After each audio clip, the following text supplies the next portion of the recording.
A common issue I encounter in my practice as a board-certified dermatologist is something called perioral dermatitis.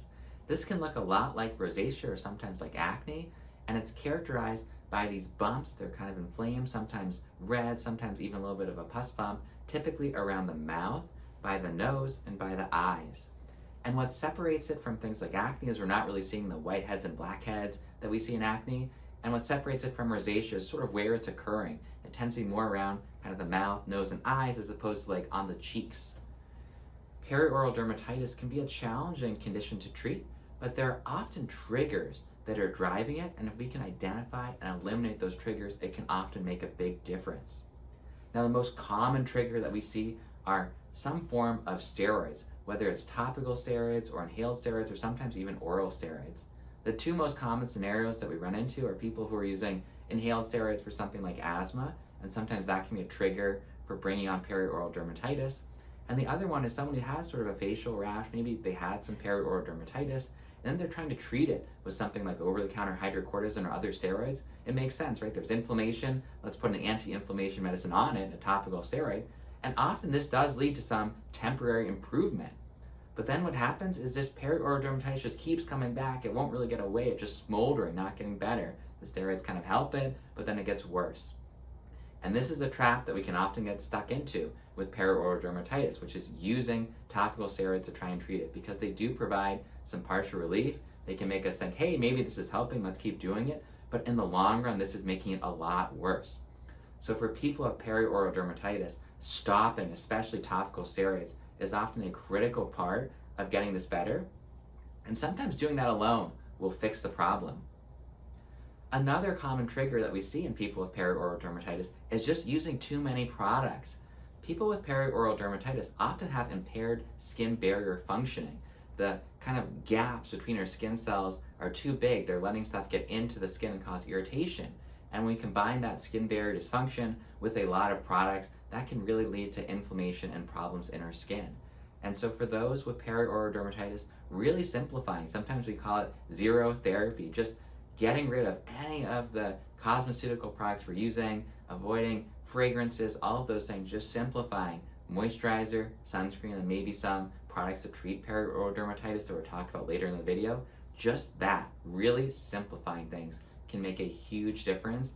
And it's often something that people struggle with doing because they have these balms, they want to try to cover them up or address them with different active ingredients, and in the end that's actually making this problem worse. So really simplifying things, at least for an initial period of time until things are better, is a critical part of treating perioral dermatitis. In addition, we really want to especially avoid products that have fragrances. Fragrance is a really common irritant and allergen in the skin, and so we want to limit the use of products that have any fragrance in them as much as we can. And moisturizers from brands like Vanicream are often really good at being simple and having very few additives or fragrances or other allergens in them that might trigger and worsen perioral dermatitis. We also want to be thoughtful about sun protection. Perioral dermatitis, UV can play a role in making it worse, and so sun protection that's tolerable can often be an important part of addressing some of those triggers of perioral dermatitis, in this case UV radiation from the sun. Now the challenge here is a lot of people with perioral dermatitis can't tolerate many sunscreens, and so it can be a bit of a challenge to find one that works for someone's skin. Often sunscreens that contain dimethicone are better tolerated by those with perioral dermatitis, so that's an ingredient to look for in sunscreens for those who are having issues with perioral dermatitis. Some people find that mineral kind of based sunscreens, these ones that have inorganic filters like zinc and titanium dioxide, work better. Others find that actually chemical sunscreens that use organic filters like avobenzene and oxybenzone work better for them. And so it does end up being a bit of an individualized thing to figure out, but often looking for one that has dimethicone in it can make a big difference. For those who are getting a lot of perioral dermatitis around the mouth in particular, sometimes lip balms can be a big trigger for these. Sometimes some of the ingredients in them, propolis like beeswax or other things, can be a trigger of perioral dermatitis. So either just avoiding lip balms entirely or using really basic ones like just honestly Vaseline or Aquaphor on the lips can be very helpful in improving perioral dermatitis. The other thing that can sometimes be a trigger, again especially for perioral dermatitis around the mouth, can be toothpaste. Sometimes people with perioral dermatitis find that toothpaste that have cinnamon, mint, or even fluorinated toothpaste can be a triggering factor for their skin bumps.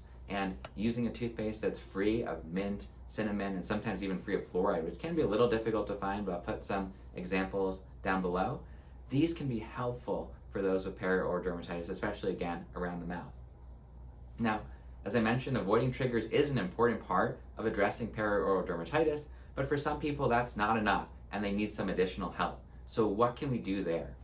Well, I mentioned that topical steroids, even though they're tempting to use because they're anti-inflammatory, usually are not very helpful, and in fact in the long run make things worse for perioral dermatitis. So how can we address inflammation without using topical steroids? Well, fortunately we now have a bunch of non-steroidal topical anti-inflammatory medications that can help here. My favorite group of medicines to use are called calcineurin inhibitors. These include things like pimecrolimus and tacrolimus. These are non-steroid medicines. They're very safe. We use them in infants to help treat things like eczema, and they can make a big difference for those with perioral dermatitis. There's also some emerging evidence that topical or even sometimes oral medications that are these class called JAK inhibitors, they're again a non-steroid anti-inflammation medicine, can be helpful. Though a caveat and challenge with these is that one of the side effects that they can cause when we look at them in other settings is acne. So for those who have perioral dermatitis bumps, sometimes using a JAK inhibitor either topically or orally, one potential issue is that it might fix the perioral dermatitis, but it makes some acne bumps come out, and then it may not actually make things that much better overall. But these have been shown to be helpful in some smaller studies. The next group of medicines that can help with perioral dermatitis are topical antimicrobial strategies. I mentioned that skin barrier dysfunction and inflammation play a big role in acne, and probably part of this is also our skin microbiome that may interact with that skin barrier dysfunction and lead to these bumps. And using antimicrobial medicines, often a lot of the same ones that we think about, like for rosacea, like metronidazole or clindamycin or erythromycin, or sometimes even topical or oral ivermectin, can be helpful strategies to address perioral dermatitis. And then for those who have more severe disease, who just aren't getting better with addressing common triggers, with trying some of these topical medication strategies, sometimes we do need to use a stronger medicine that's going to work from the inside out.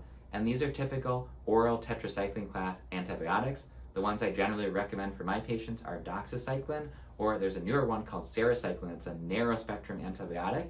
And the goal here is to be really good at treating these kind of pimple bump breakouts, have really good anti-inflammatory properties, but cause fewer side effects, be less likely to disrupt our stomach gut microbiome. These medicines also seem to have less sun sensitivity, which is a nice advantage of them, especially in something like perioral dermatitis where UV and sun sensitivity can play a role. And they also just seem to be more tolerated. So when it comes to treating perioral dermatitis, one of the first things you want to do is try to identify and eliminate triggers, and the most common being use of topical or inhaled steroids. These are often a really important one to get rid of to get perioral dermatitis better. Limiting the use of a lot of cosmeceutical products, especially those that have fragrances or other irritating ingredients in them. For some, especially with a lot of perioral dermatitis around the mouth, lip balms or toothpaste can sometimes play a role, and simplifying these to ones that are like Vaseline or Aquaphor for the lips, or using toothpaste that don't have any fragrances, mint, cinnamon, or fluoride in them can sometimes be helpful. And then for more severe perioral dermatitis, that's where sometimes we need to use some of our prescription medications to help, like topical anti-inflammatory treatments like pimecrolimus or tacrolimus, antimicrobial strategies like metronidazole, clindamycin, or ivermectin, and then for more severe cases of perioral dermatitis, using oral antibiotic medicines like doxycycline or sarecycline. I hope you found this video helpful. If you have, please give it a like so we can share it with more in the community, and also subscribe to the channel. Your support really means a lot to me, and I appreciate it.